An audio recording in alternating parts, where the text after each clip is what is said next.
Buenos días, hermanos. Les pido que abran sus Biblias en Nehemías 4.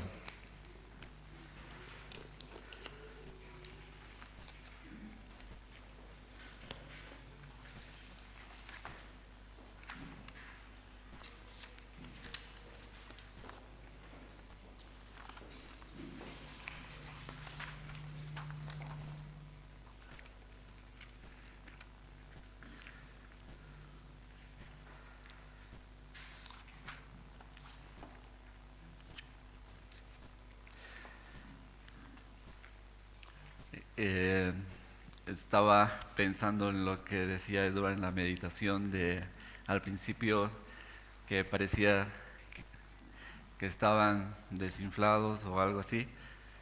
Y cuando yo estaba estudiando este capítulo, bueno, es algo como que los va a desinflar más, pero el Señor igual va a soplar aliento. Y para eso vamos a orar antes de comenzar. Señor, te damos gracias por este día. Gracias por mis hermanos que están acá.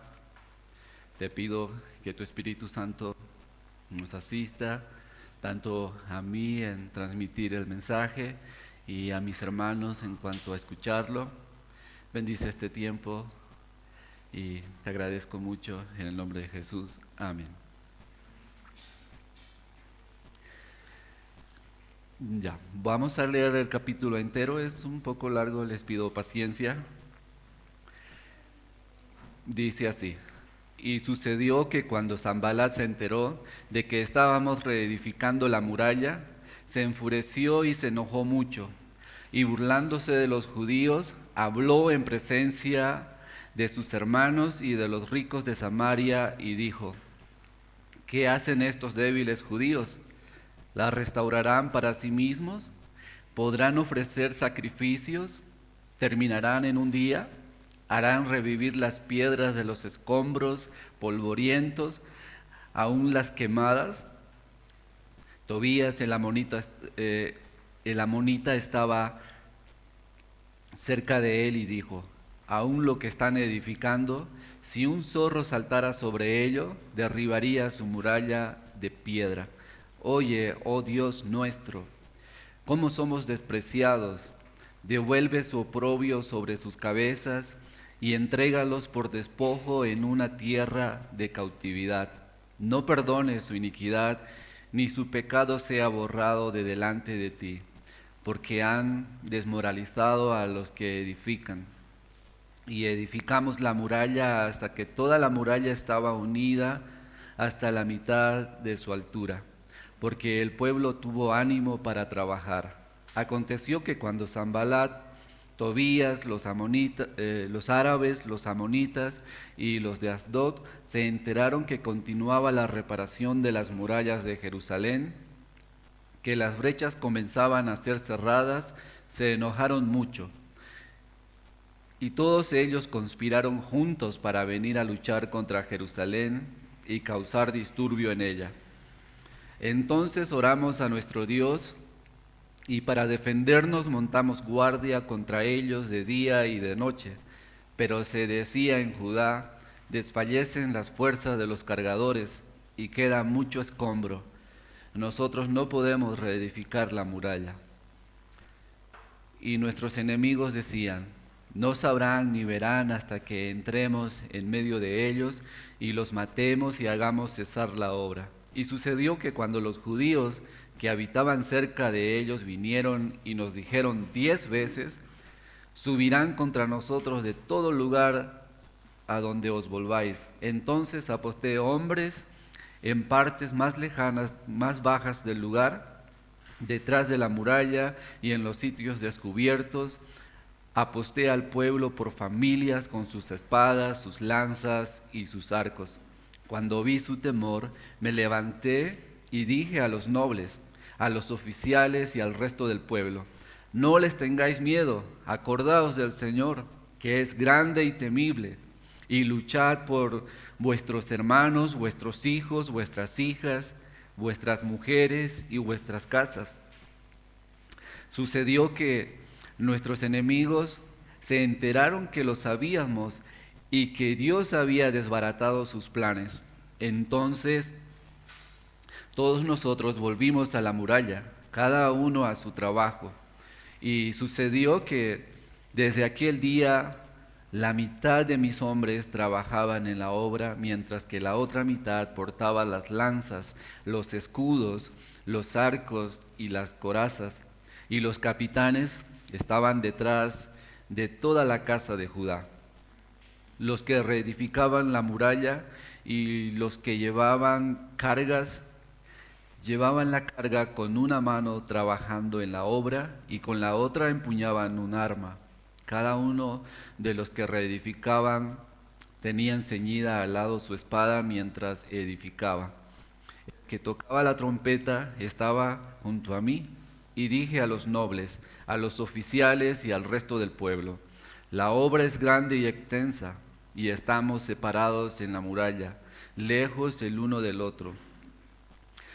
En el lugar que oigáis el sonido de la trompeta, reuníos allí con nosotros. Nuestro Dios peleará por nosotros.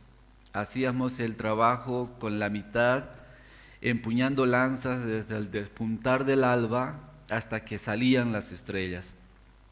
En aquel tiempo dije también al pueblo: cada hombre con su sirviente pase la noche dentro de Jerusalén, para que nos sirvan de guarda por la noche y de obrero por el día. Ni yo, ni mis hermanos, ni mis sirvientes, ni los hombres de la guardia que me seguían, ninguno de nosotros se quitó la ropa, cada uno llevaba su arma en la mano. En el anterior capítulo, en el 3, se nos relata el informe de todo el trabajo que se hizo, los grupos que se organizaron para terminar ciertas partes, ciertos lugares de la muralla, puertas, y era como un enfoque general. Solo se nos registra el trabajo y lo que se hizo y las familias que lo hicieron.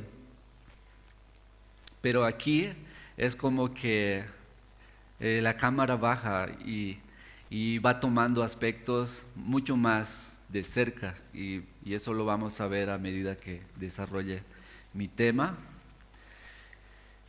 Le titulé Enfrentando oposición, la verdad principal.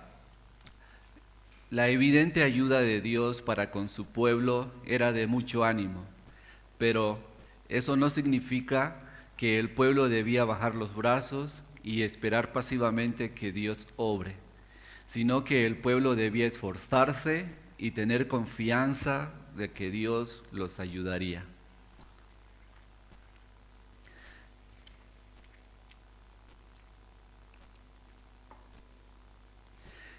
Mi primer punto, bueno, este tema lo dividí en 4 puntos. El primero es nuestra reacción ante la oposición.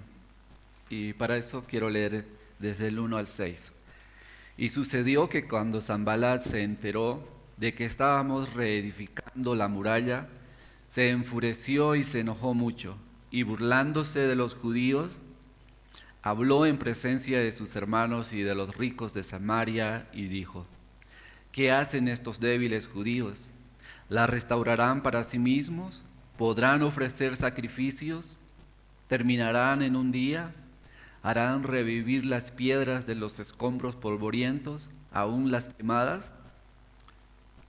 Tobías el amonita estaba cerca de él y dijo: aún lo que están edificando, si un zorro saltara sobre ello, derribaría su muralla de piedra.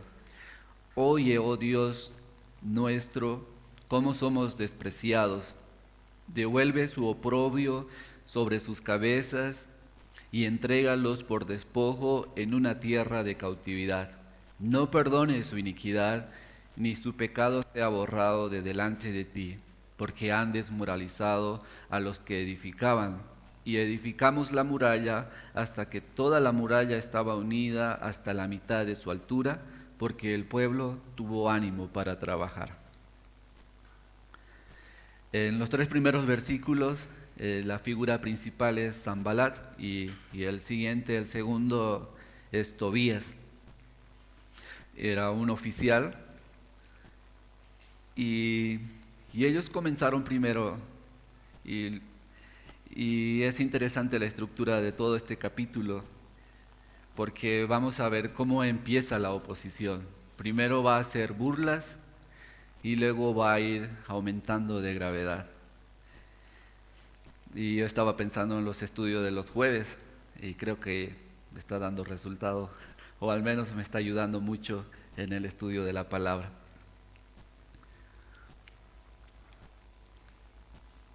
Y bueno, el pueblo estaba trabajando, pero recordemos que la condición del pueblo era, ellos estaban débiles, estaban desprovistos, y aunque Nehemías había traído material para trabajar, las fuerzas estaban débiles. Y una de las cosas que también aquí vemos es que en las burlas ellos dicen: ¿qué hacen estos débiles judíos? ¿La restaurarán para sí mismos? ¿Podrán ofrecer sacrificios? ¿Terminarán en un día? Y en el contexto de los sacrificios vemos que Esdras comenzó primero esto, en la construcción del templo. Cuando se terminó, ellos pudieron ofrecer sacrificios al Señor, pero esa fue una obra de muchos años. Y entonces ellos estaban haciendo alusión a eso. Más que todo era burla. Les decían: en un día van a poder terminar ustedes. Como diciéndole: ¿no se acuerdan de los que vinieron antes de ustedes? Tardaron como 40 y tantos años. Y esto nos muestra lo difícil que va a ser la obra. Y para eso quiero que vayan a Mateo 9.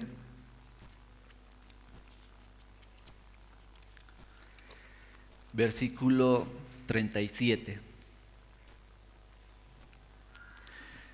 Dice: entonces dijo a sus discípulos: la mies es mucha, pero los obreros pocos.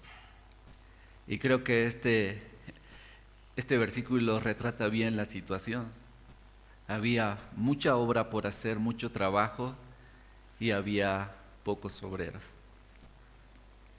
Pero también recordemos quién es el Señor de la obra. Sigamos con el versículo 38, dice: por tanto, rogad al Señor de la mies que envíe obreros a su mies. Y estaba pensando en nuestro pedido de nosotros cuando necesitamos hacer algo, y comparándolo también con el pedido del pueblo. Esto comenzó cuando vemos en el capítulo 1, fue parientes de Nehemías que fueron hasta donde él estaba y les dieron la noticia: el pueblo está así. Y Nehemías entonces se dolió y oró al Señor, y creo que eso también refleja este versículo 38, rogad al Señor de la mies que envíe obreros a su mies. Y yo creo que el pueblo también, el remanente que estaba allí, estaba clamando, y el Señor responde. Y mientras estudiaba este punto, estos versículos del 1 al 6, me di cuenta de algo. Bueno, está ahí. La oposición será parte del camino de la vida cristiana hasta que muramos. Eso es una verdad inevitable. Habrá oposición. Entonces, ¿cuál será nuestra reacción ante la oposición? ¿Qué es lo primero que haces cuando la oposición llega?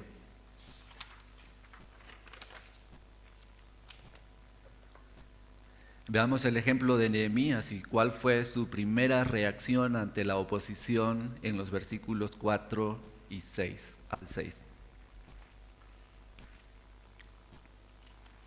Dice: Oye, oh Dios nuestro, cómo somos despreciados. Devuelve su oprobio sobre sus cabezas y entrégalos por despojo en una tierra de cautividad. No perdones su iniquidad, ni su pecado sea borrado de delante de ti, porque han desmoralizado a los que edifican. Y edificamos la muralla hasta que toda la muralla estaba unida hasta la mitad de su altura, porque el pueblo tuvo ánimo para trabajar. Aquí vemos un tipo de oración que, bueno, no es muy común, o al menos yo no he escuchado que en los jueves o los domingos como hoy en la mañana, en el tiempo de oración, diga: Señor, haz justicia con este tipo. Pero aquí en el Antiguo Testamento más que todo se ve este tipo de oración. El salmista David también hacía este tipo de oración y en los salmos se encuentra eso. La oración es la respuesta, este tipo de oración es una oración imprecatoria, lo que le llama. Es la respuesta inmediata de Nehemías, y también vemos en este punto que Nehemías, algo que tú puedes ver como una marca en su vida, es la oración. Es algo que sobresale en él y él es quien hace este tipo de oración imprecatoria. Es pidiendo el juicio de Dios sobre ellos. Y yo estaba meditando cómo es para nosotros este tipo de oración hoy.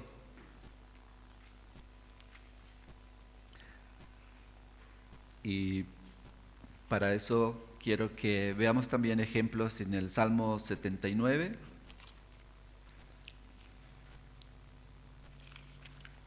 versículo 12. Dice así: y devuelve a nuestros vecinos 7 veces en su seno la afrenta con que te han ofendido, Señor. Y lo que quiero que notemos aquí es que este tipo de oración no es algo que sea un problema personal nuestro. No es alguien que nos ofendió, no es alguien que nos hace las cosas difíciles por lo cual debamos hacer esta oración y decir: Señor, borra a este tipo, no, sino que es para los enemigos de Dios. Y yo me ponía a pensar la gravedad de ser enemigo de Dios. En Hebreos dice que horrenda cosa es caer en manos del Dios vivo. Y entonces comencé a entender de que sé que no es una oración común, pero que sí es muy serio el estar en contra de la obra de Dios, y mucho más cuando conoces o has escuchado de las obras de Dios y aún así te atreves a ponerte en contra. Y en ese sentido es que hace esta oración Nehemías. Ahora vamos a Mateo 12:30.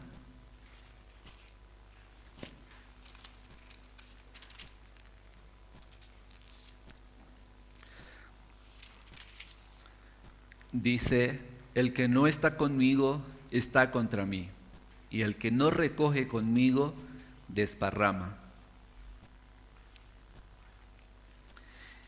Y también vemos un paralelo en Lucas 11:23. Dice: el que no está conmigo, contra mí está, y el que conmigo no recoge, desparrama. Pero nos preguntaríamos, ¿y en el Nuevo Testamento qué ejemplo podríamos encontrar de este tipo de oración? y, y creo que está en Mateo 23. Les pido que vayan a ese libro y capítulo, en los versículos 13 al 29.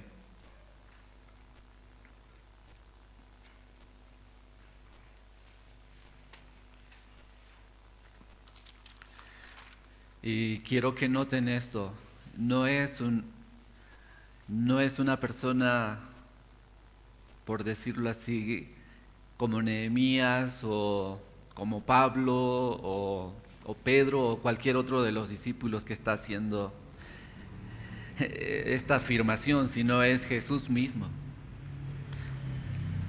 Dice, pero hay de vosotros, escribas y fariseos hipócritas, ¿por qué cerráis el reino de los cielos delante de los hombres?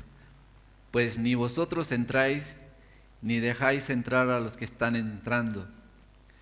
Ay de vosotros, escribas y fariseos hipócritas, ¿por qué devoráis las casas de las viudas, aun cuando por pretexto hacéis largas oraciones? Por eso recibiréis mayor condenación. Ay de vosotros, escribas y fariseos hipócritas, ¿por qué recorréis el mar y la tierra para hacer un prosélito, y cuando llega a hacerlo, lo hacéis hijo del infierno 2 veces más que vosotros? Ay de vosotros, guías ciegos, que decís, no es nada el que alguno jure por el templo, pero el que jura por el oro del templo contrae obligación. Insensatos y ciegos, ¿qué es más importante, el oro o el templo que santificó el oro? También decís, no es nada el que alguno jure por el altar, pero el que jura por la ofrenda que está sobre el altar contrae obligación. Ciegos, porque ¿qué es más importante, la ofrenda o el altar que santifica la ofrenda? Por eso el que jura en el altar, jura por él y por todo lo que está sobre él. Y el que jura por el templo, jura por él y por el que en él habita. Y el que jura por el cielo, jura por el trono de Dios y por el que está sentado en él. Ay de vosotros, escribas y fariseos hipócritas, porque pagáis el diezmo de la menta, del eneldo y del comino, y habéis descuidado los preceptos de más peso de la ley, la injusticia, la misericordia y la fidelidad, y estas son las cosas que debías haber hecho sin discutir aquellas. Guías de ciegos, que coláis el mosquito y que os tragáis el camello. Ay de vosotros, escribas y fariseos hipócritas, porque limpiáis el exterior del vaso y del plato, pero por dentro están llenos de robo y de desenfreno. Fariseo ciego, limpia primero lo de adentro del vaso y del plato, para que lo de afuera también quede limpio. Ay de vosotros, escribas y fariseos hipócritas, porque sois semejantes a sepulcros blanqueados que por fuera lucen hermosos, pero por dentro están llenos de huesos de muertos y de toda inmundicia. Así también vosotros por fuera parecéis justos a los hombres, pero por dentro estáis llenos de hipocresía y de iniquidad. Ay de vosotros, escribas y fariseos hipócritas, porque edificáis los sepulcros de los profetas y adornáis los monumentos de los judíos, de los justos, perdón. Esto para mí fue y es difícil escuchar a Jesús decir esto, porque cuando vemos el otro lado también, cuando vienen pecadores a Él, reconociendo que Él es el Hijo de Dios, Él los acepta y les muestra su compasión, su bondad. Pero con este tipo de pecadores que se oponen a su obra, que se oponen a Jesús mismo, Él es implacable. Y a mí me llenaba de temor de solo pensar cuán serio es estar en contra de Dios.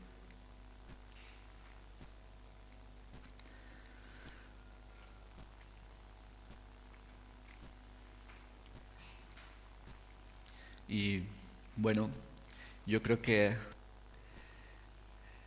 sobre este tipo de oración imprecatoria más adelante iremos aprendiendo más, pero eso quería darles como referencia para que puedan ir entendiendo también el contexto de por qué se hacía un tipo de oración así.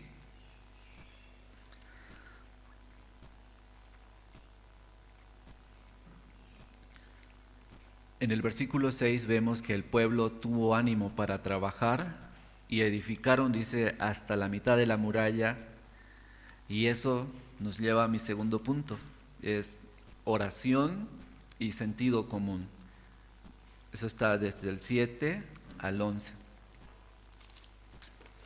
Dice así: aconteció que cuando Sanballat, Tobías, los árabes, los amonitas y los de Asdod se enteraron que continuaba la reparación de las murallas de Jerusalén, que las brechas comenzaban a ser cerradas, se enojaron mucho, y todos ellos conspiraron juntos para venir a luchar contra Jerusalén y causar disturbio en ella.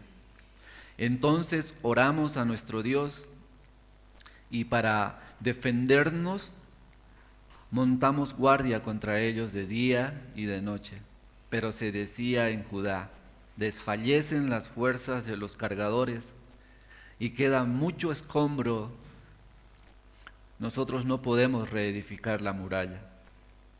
Y nuestros enemigos decían: no sabrán ni verán hasta que entremos en medio de ellos y los matemos y hagamos cesar la obra.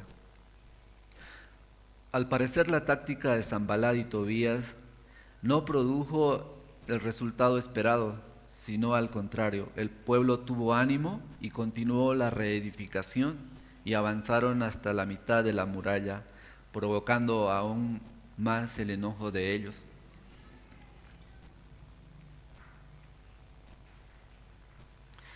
Y vemos este patrón. Primero, en el primer punto vemos que Nehemías ora él solo, de forma personal. Pero si vemos en este segundo punto de mi tema, en el versículo 9, dice: entonces oramos a nuestro Dios y para defendernos montamos guardia contra ellos de día y de noche. Y esto era una marca no solo en la vida de Nehemías, sino que también en el pueblo. Dice: entonces oramos a nuestro Dios. Y esto es muy importante, y yo comencé a notarlo más a medida que meditaba en los anteriores capítulos, y también gracias a los estudios que hemos tenido, a notar ciertos patrones que el autor está haciendo hincapié, tratando de que resalte a tu vista,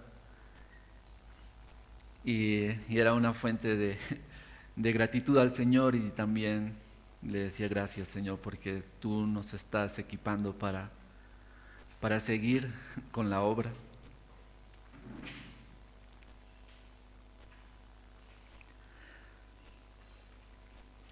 Entonces, así que la táctica tenía que ser mejorada y más contundente. Tenían que pasar de tan solamente palabras a la acción. Y para empeorar más la situación, otros grupos se unieron a ellos con la misma intención de parar la obra a través de causar disturbios. Y vemos también, ¿no?, como en la oración personal, luego en grupo, y vemos también a estas personas en el otro bando de enemigos, ¿no? Vienen dos personas, hablan cosas para el pueblo, se burlan de ellos, pero no da resultado, y luego es como que ellos se refuerzan, vienen otros grupos y dicen lo mismo, pero ya no solamente burlas, sino dicen: vendremos a ustedes cuando menos lo esperen y los vamos a matar.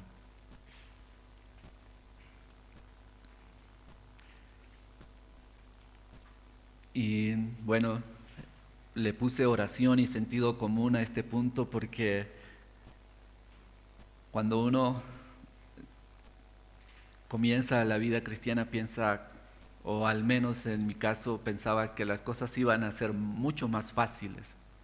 Y decía, Señor, de aquí a... es como en los vehículos, no sé cuántos conocen, pero hay un modo crucero en el vehículo que cuando vas viajando a cierta velocidad en carretera, el vehículo entra en un modo crucero.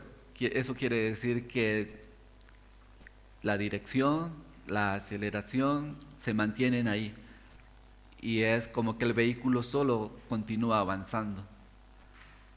Pero si tú tocas el freno o el acelerador se desactiva ese modo y el Señor hizo que pudiera tocar freno o acelerador antes para darme cuenta no funciona así las cosas.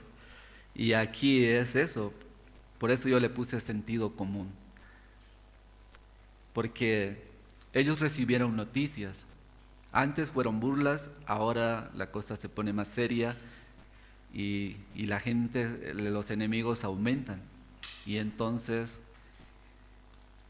ellos oraron, pero nuestra responsabilidad también está ahí. Nuestro sentido común, como lo tuvieron ellos, es prepararnos para lo que pueda venir. Y no decir solamente el Señor peleará conmigo y Él se va a encargar, sino que es una obra del Señor, pero también nuestra.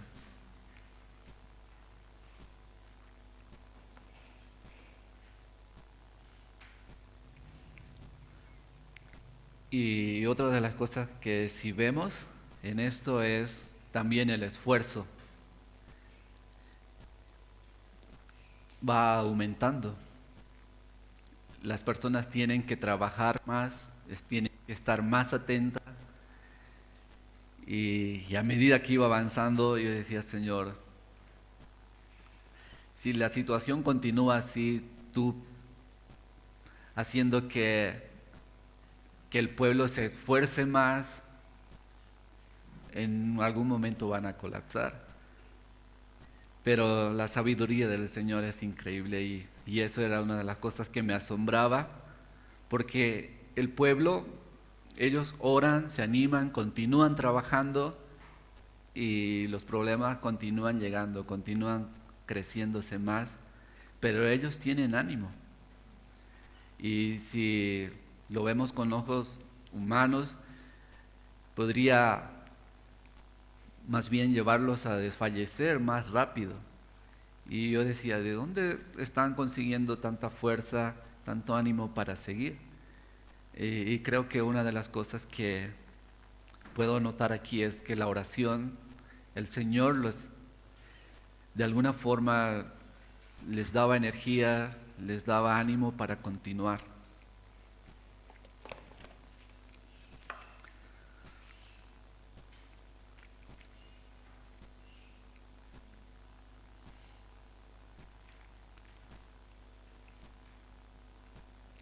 Para seguir, quiero que veamos algunos ejemplos en Daniel 11.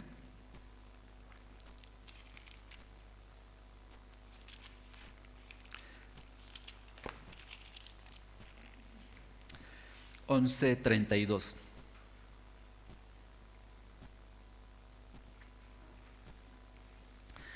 Dice, en la segunda parte de este versículo, dice, mas el pueblo que conoce a su Dios se mostrará fuerte y actuará.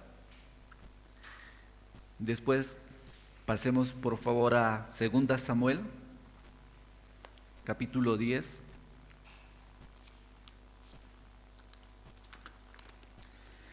Versículos del 9 al 12.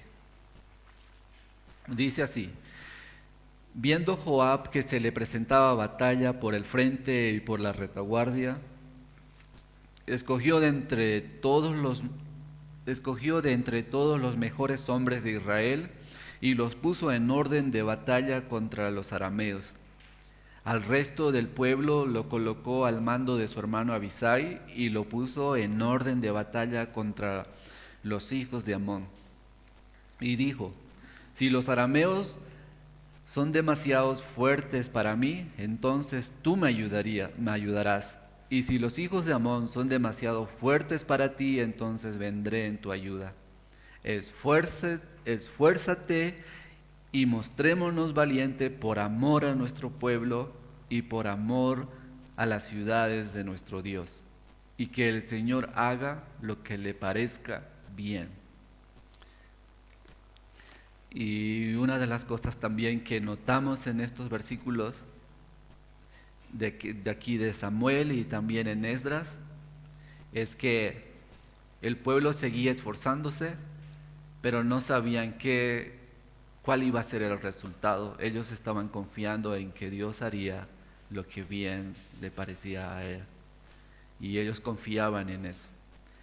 Y una de las cosas también de que va cambiando en nuestro entendimiento es que muchas veces queremos hacer las cosas por el mérito, por lo que nos va a traer más después o lo que queremos conseguir.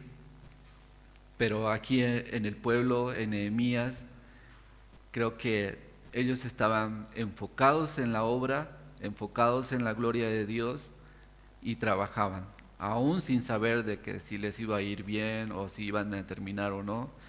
Y una de las aplicaciones en esto es que a nosotros nos toca esforzarnos, nos toca prepararnos, no con la vista en que nos va a ir bien o en que nos van a reconocer, sino en que vamos a trabajar en la obra de Dios y que su gloria va a continuar, y nosotros somos parte de eso.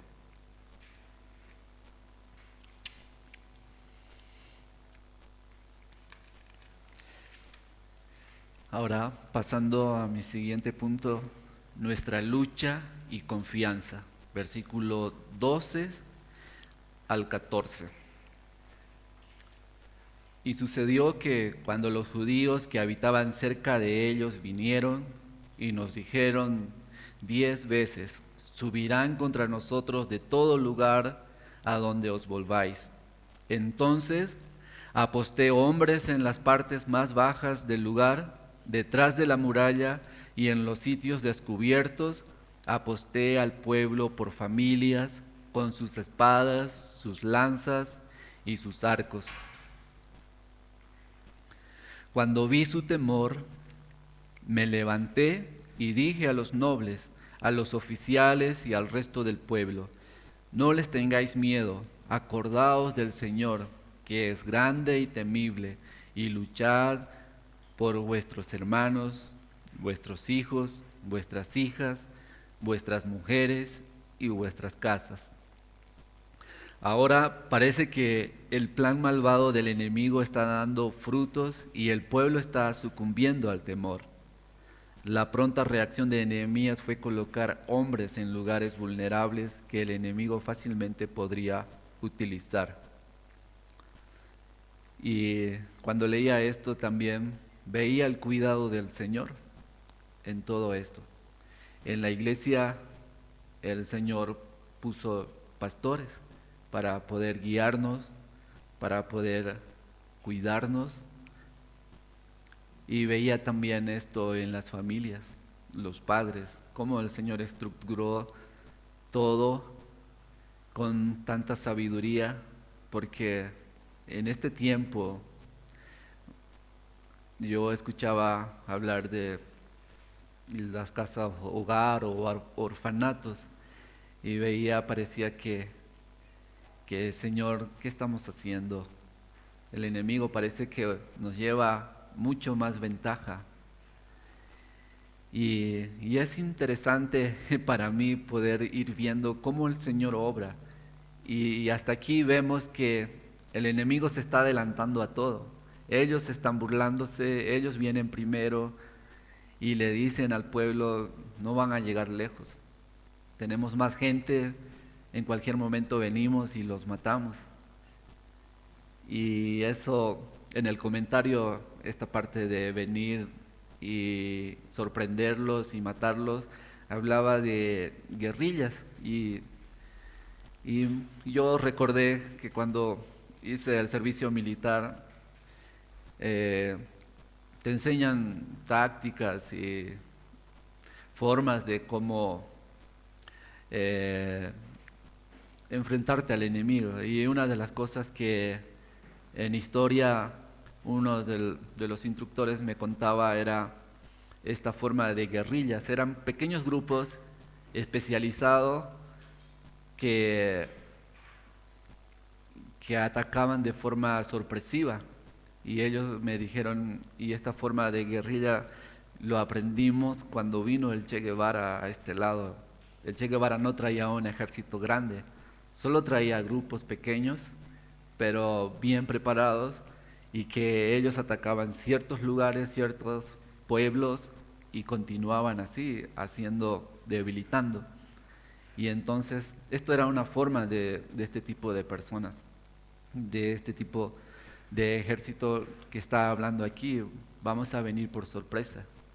Y es que si ustedes piensan también, el pueblo estaba organizado por grupos y ciertos lugares estaban, en capítulos anteriores también dice que habían perfumistas, orfebres, y si se imaginan este grupo de perfumistas o orfebre enfrentándose a un grupo muy preparado, dedicado a eso, y yo decía, Señor, ¿cómo es tu sabiduría? Yo pensaba también en el matrimonio, ¿no? Cuando yo me casé, yo tal vez entré como los perfumistas, ¿no? Construir y sin saber lo que se vendría, ¿no? Y, y a estas alturas de mi vida digo, Señor, si no fuera por ti, ¿qué hubiera sido de mí, de mi matrimonio? Pero el Señor es tan bondadoso que Él provee los medios, provee la ayuda a las personas, y eso podemos verlo aquí como el Señor está obrando.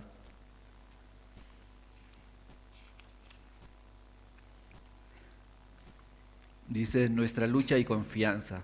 Es nuestra lucha pelear por nuestros hermanos, nuestros hijos, nuestras hijas, nuestras mujeres y nuestras casas, en sentido general la iglesia.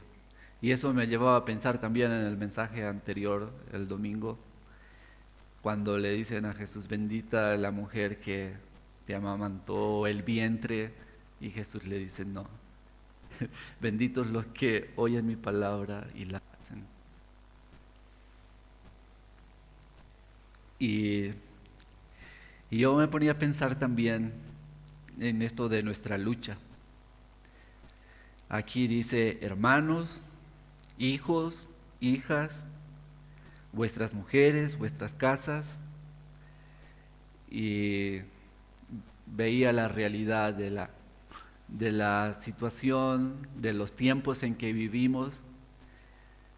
Muchos dicen que es la mejor era donde tenemos mucha información, donde tenemos acceso a muchas cosas, a muchos conocimientos, y otros dicen que también es la peor era donde estamos viviendo. Y yo imaginaba también en la situación del pueblo que está reedificando, no era la mejor era, no era el mejor tiempo para ellos. Era una situación muy difícil, muy complicada, y la respuesta aquí es, prepárense. Ustedes van a trabajar, pero también van a tener que cuidarse y van a tener que hacerlo a la misma vez. Dice, trabajar con mano, y tenían la otra lista para usar su arma, defenderse. Y creo que esos son tiempos en los que estamos viviendo, donde sus hijos, nuestros hermanos, nuestras hermanas, no hay tiempo que perder. Y yo pensaba, ¿qué consejo puedo darles a los padres? Yo no soy padre, no tengo hijos, pero aquí no habla de cosas específicas, ¿no? Habla de un mandato general, y eso es de que ustedes puedan estar listos, no solamente proveer para sus casas, sino también cuidar a sus hijos de la influencia de afuera, del enemigo, y no hay tregua en eso. Yo no puedo decirles cómo criar a sus hijos, qué hacer con la tecnología. Ustedes podrían darme cátedra a mí en eso, de cómo cuidar a sus niños, de todo eso, pero lo que yo veo aquí, lo urgente es que ustedes se preocupen, que no pierdan tiempo, que estén listos, no solamente trabajando, sino que también cuidando. ¿Y cómo se cuida? Y la espada hace una referencia a la palabra. Y es la palabra que nos prepara para cualquier situación, nos muestra cómo el Señor quiere que reaccionemos, cómo hacer las cosas. Y eso, como lo muestra aquí, es trabajo duro, no hay tregua. Y ustedes y nosotros, cada uno tiene que esforzarse.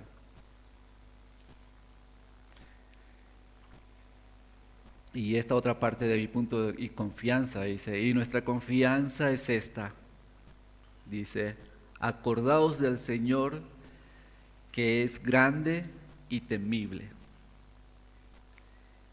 Y este es el propósito, ¿por qué nos esforzamos? ¿Por qué aún continuamos aquí? ¿Por qué aún el Señor nos mantiene en pie?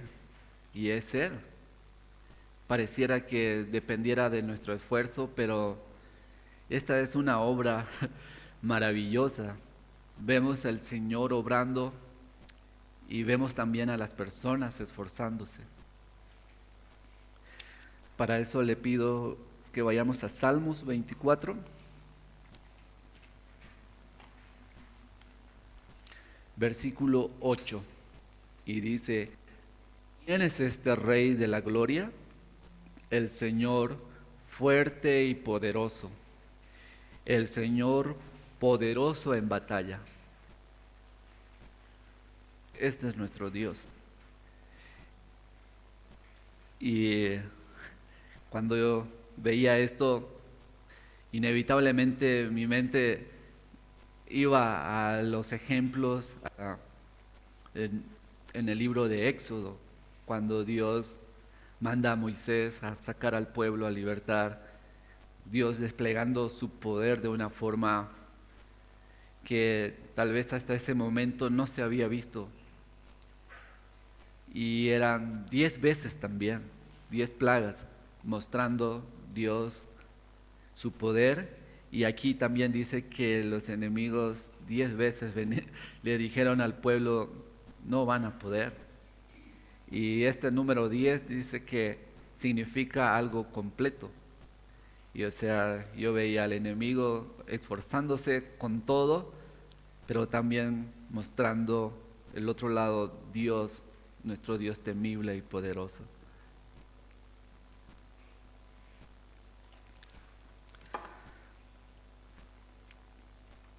Creo que estos dos motivos son más que suficientes para luchar y confiar en nuestro Dios. Así como el enemigo se esfuerza más en cómo dañar la obra de Dios, también los hijos de Dios se esfuerzan más en trabajar y estar listos para presentar batalla, con la confianza plena en Dios, que es grande y temible y poderoso en batalla. Eso me lleva a mi cuarto punto. El último, la respuesta de Dios y la nuestra está del 15 al 23. Volvamos a Nehemías. Dice, sucedió que nuestros enemigos se enteraron que lo sabíamos y que Dios había desbaratado sus planes. Entonces todos nosotros volvimos a la muralla, cada uno a su trabajo. Y sucedió que desde aquel día la mitad de mis hombres trabajaban en la obra, mientras que la otra mitad portaba las lanzas, los escudos, los arcos y las corazas, y los capitanes estaban detrás de toda la casa de Judá. Los que reedifican la muralla los que reedificaban la muralla y los que llevaban cargas, llevaban la carga en una mano trabajando en la obra y en la otra empuñaban un arma. Cada uno de los que reedificaban tenía ceñida al lado su espada mientras se edificaba. El que tocaba la trompeta estaba junto a mí.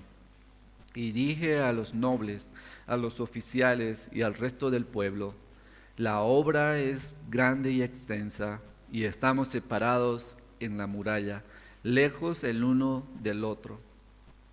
En el lugar que oigáis el sonido de la trompeta, reuníos allí con nosotros.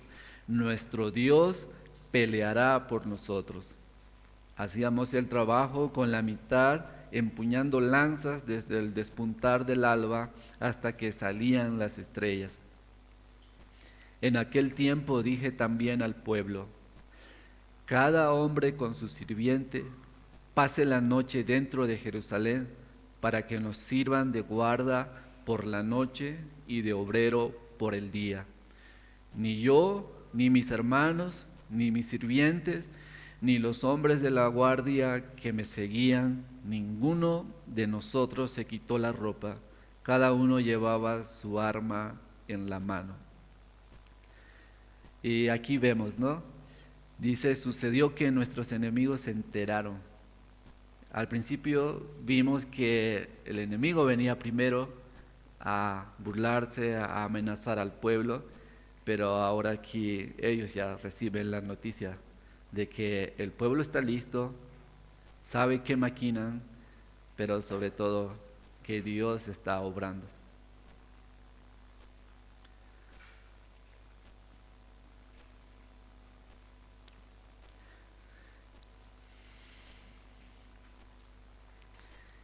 Y si vemos esto, pareciera que eso ya debería calmar al pueblo de Dios, ¿no? Y decir: tomémonos un respiro.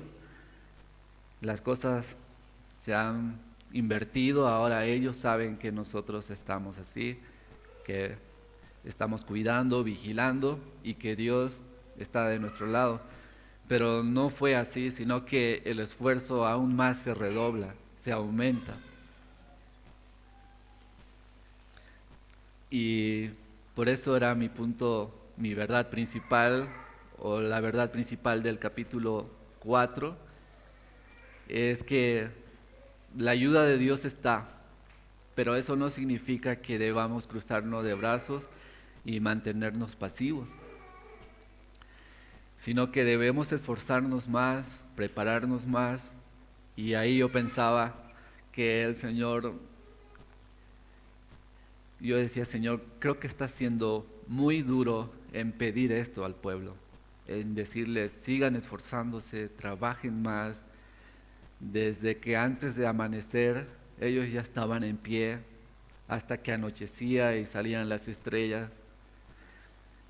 Y imagínense trabajar a ese ritmo. Sé que la reedificación duró 52 días, pero trabajar a este ritmo era muy agotador. Y yo recordaba también en el servicio militar, una de las revistas más pesadas era al principio.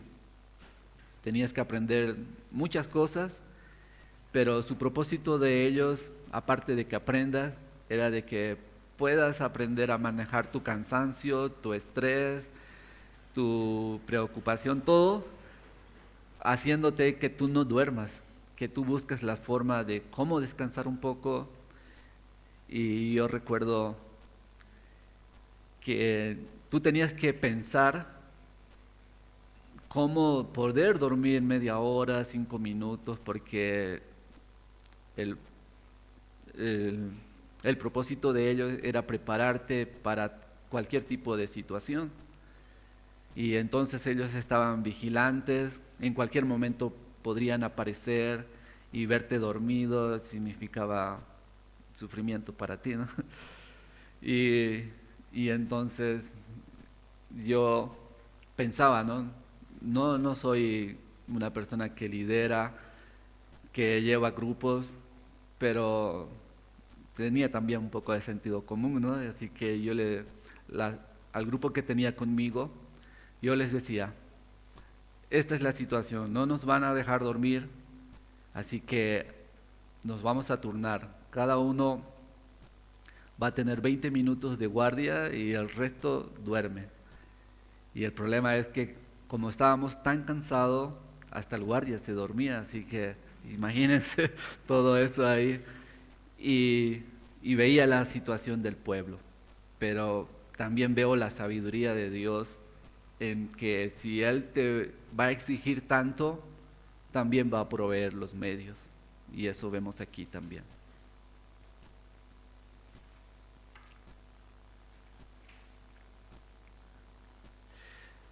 Vemos cómo se organizaron, la seguridad se reforzó, cada uno volvió a su trabajo, pero también aquellos que no trabajaban o eran oficiales estaban resguardando a los que trabajaban, y los que trabajaban llevaban armas también, tenían ceñida su espada.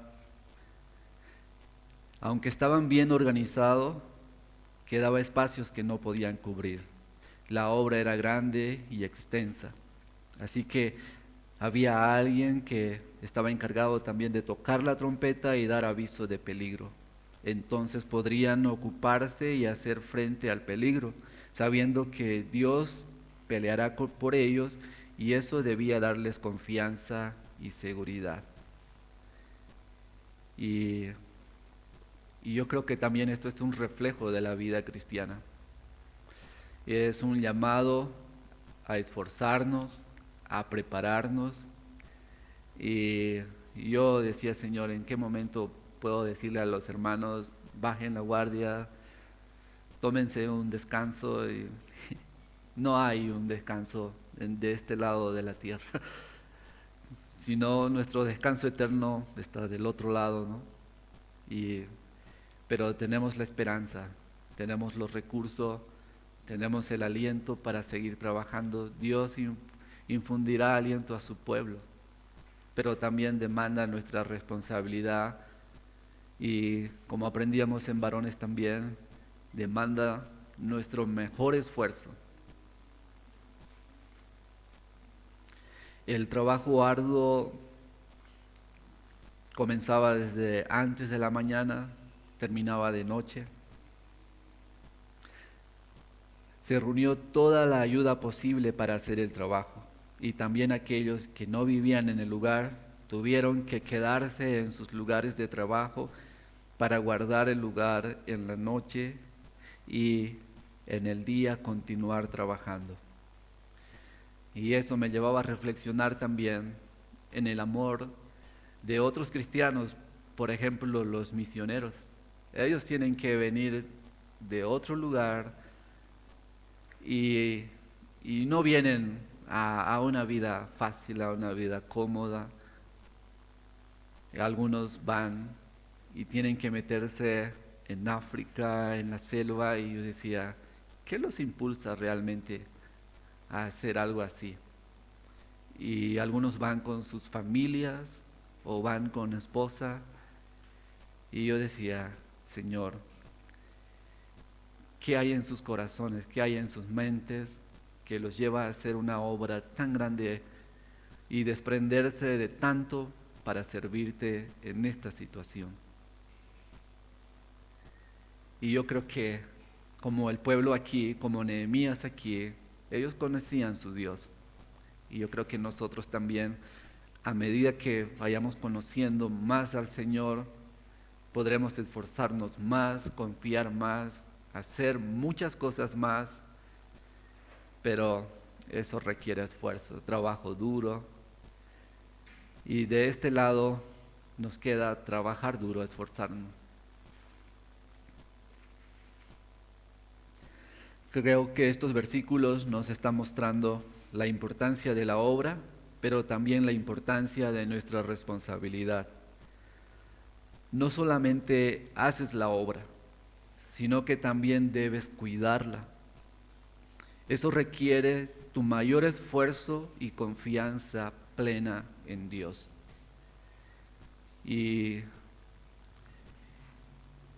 Y yo veía eso, más que todo lo veo en los padres, en el trabajo que están haciendo con sus hijos, el esfuerzo que están dando para ellos. Y es difícil, muy difícil yo diría, pero también veo que ese trabajo que están haciendo, no sé si lo harán por, con los sentidos, no sé cómo explicarlo, pero por decir, si lo hacen para que sus hijos sean buenos hombres, buenos trabajadores, buenos profesionales, para que los reconozcan, para que no sufran lo que han sufrido sus padres. Bueno, a mí me infundieron eso, ¿no? Mi papá me decía, estudia, me decía, tú eres medio bruto, así que tienes que estudiar, me dice. No quiero que termines como yo, me dice. Y yo le miraba a mi papá y decía, Señor, ¿qué puedo hacer? Mi papá en ese tiempo no, bueno, él no conocía al Señor, pero gracias a Dios tuve una mamá que sí conocía al Señor. Y la instrucción de mi papá era, equípate lo mejor que puedas para no sufrir lo que yo estoy sufriendo. Pero por el otro lado tenía la instrucción de mi mamá. Ella no se enfocaba en el trabajo duro, en que tienes que vivir mejor que nosotros. Ella se enfocaba en conoce al Señor. Y, y yo cuando veo a los padres y veo a sus hijos, el trabajo que están haciendo, y veo que lo mejor que sus hijos podrían tener cuando ellos no están es que sus padres le presentaron a este Dios. Y yo, es mi oración, también oro por sus hijos de que conozcan a Dios y, y como el pueblo de Israel también, ellos en su historia conocen su genealogía, conocen sus antecedentes, sus antepasados, y yo pensaba en mi mamá, pienso en ustedes como padre, cuando sus hijos estén ya casados, y yo decía, ¿qué van a recordar de sus padres? ¿Se esforzaron realmente en que ellos aprendan a conocer al Señor, servir al Señor bien? ¿O simplemente se esforzaron porque quieren una mejor calidad de vida? Sé que eso es bueno y debe ser así, pero lo importante realmente es conocer a Dios y servirlo, y es ahí donde el propósito toma sentido en nuestra vida. Es ahí cuando entiendes que Dios te dio habilidades, te dio dones, talentos, pero cuando usas esos dones para beneficio propio es como tomar agua de mar, nunca te sacia y no te daña.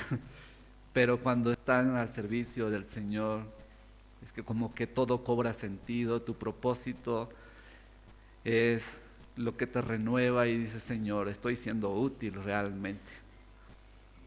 Y para conclusión, yo me quedé sin palabras realmente para concluir esto, pero quiero compartirles las palabras de este himno.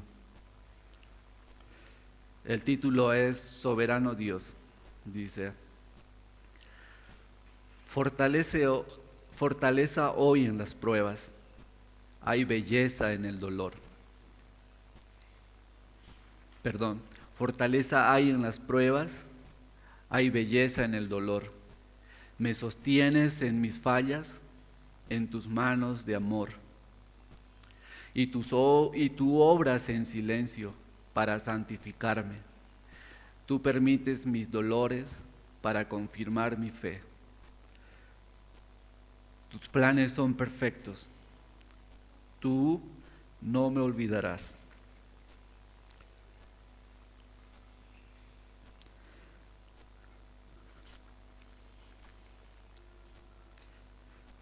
Estás conmigo en la tempestad. Fiel para siempre, perfecto en amor. Eres soberano Dios. Tú eres sabiduría, nadie puede comprender. Y tú reinas sobre el cielo, y tu gracia eterna es. Tú levantas al caído, no se mide tu bondad. Me rodeas y sostienes, tus promesas nunca fallarán. Tus planes son perfectos, tú no me olvidarás. Estás conmigo en la tempestad, fiel para siempre, perfecto en amor, eres soberano Dios. Cuando Satanás quiere herirnos, tú buscas nuestro bien. Tú buscas nuestro bien para tu gloria. Aún en el camino más oscuro, procuras nuestro bien para tu gloria. Quiero terminar orando y espero que el Señor pueda obrar con su palabra y alentarlos como lo hizo conmigo también. Señor, te damos gracias por el tiempo. Gracias por mis hermanos. Gracias por hacernos parte de tu iglesia, de esta obra maravillosa.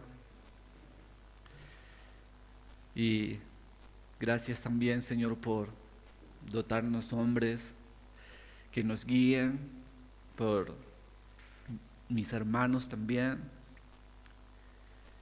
Sé que esta obra es grande y extensa, que falta gente, falta obreros, pero tú eres el dueño de la obra y tú eres quien manda obreros y te pedimos, Señor, que tú continúes obrando en nosotros, que como iglesia podamos seguir creciendo, podamos también hacer que tu obra, Señor, se lleve adelante, poniendo todo nuestro mayor esfuerzo. Gracias por nuestros pastores. Gracias también porque tú has dado a la iglesia, Señor, hermanos con talentos, con habilidades, Señor, que te sirven. Y yo te pido, Señor, que puedas utilizar a cada uno de nosotros, Señor, y te doy gracias también porque lo estás haciendo. Lo veo en los niños, Señor, ayudando en ciertas cosas, aprendiendo, Señor, también a servir. Y yo te pido, Señor, por sus padres, que tú les alientes, que tú les llenes de fuerza, de gozo, para que puedan seguir trabajando, esforzándose, Señor. Y también te pido que ellos puedan encontrar en ti, Señor, la fuente de gozo, de aliento, y que también en eso también nos utilices, Señor, como hermanos, que podamos ayudarnos, de que podamos estar atentos a estar orando por los hermanos, pero sobre todo también a estar actuando, de ayudar en sus necesidades, de que cada uno podamos estar lado a lado, trabajando, cuidando, esforzándonos también. Gracias por este tiempo, por tu palabra, y que tú bendigas tu palabra, Señor. En el nombre de Jesús, amén.